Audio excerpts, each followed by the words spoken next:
दो सांपों की कहानी। वीडियो अच्छा लगे तो लाइक और सब्सक्राइब करें। आप लोग कहानी देखने के बाद सब्सक्राइब नहीं करते, यही दुख है। धन्यवाद। बहुत समय पहले की बात है। एक नगर में देवशक्ति नामक राजा रहा करता था। उसके पुत्र के पेट में एक सांप ने अपना डेरा जमा लिया था।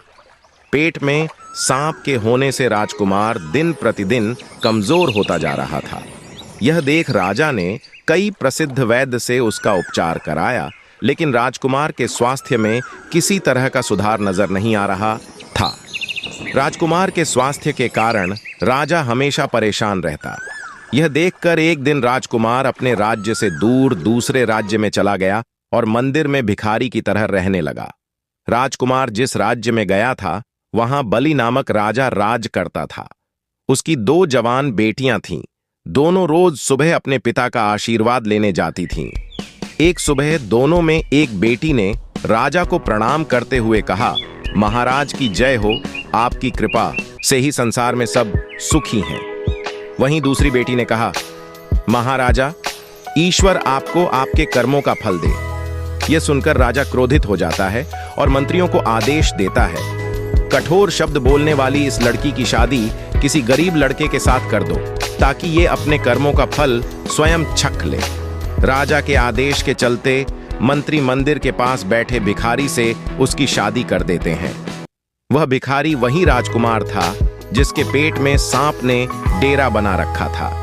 राजकुमारी उसे ही अपना पति मानकर सेवा करने लगती है।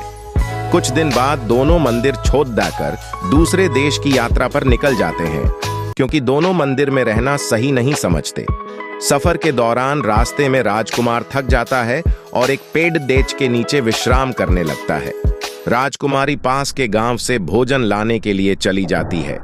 जब वह वापस आती है तो सोए हुए पति के मुंह से एक सांप को निकलते देखती है। साथ ही पास के एक बिल से भी सांप निकलता है। दोनों सांप बात करने लगते हैं, जिसे छिपकर राजकुमारी सुन लेती है। एक सांप कहता है, तुम इस राजकुमार के पेट में रहकर इसे तकलीफ क्यों दे रहे हो? साथ ही तुम खुद के जीवन को भी खतरे में डाल रहे हो। अगर किसी ने राजकुमार को जीरा और सरसों का सूप पिला दिया तो तुम्हारी मृत्यु हो जाएगी।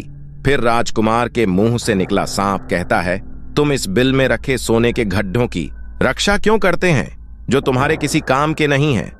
अगर किसी को इन घड़ी डीएचओ के बारे में पता चल गया तो वो बिल में गर्म पानी या गर्म तेल डालकर तुम्हारी जान ले लेगा।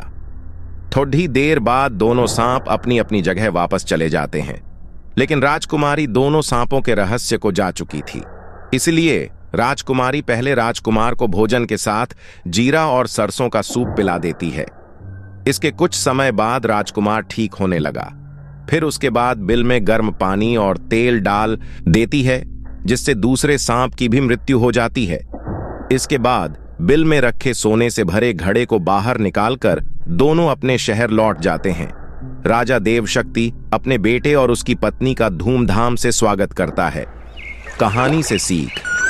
इस कहानी से यह सीख मिलती है कि अगर कोई किसी का बुरा सोचता है तो उसका भी बुरा होना तय है। सांप ने राजकुमार का बुरा सोचा तो उल्टा उसका बुरा हुआ।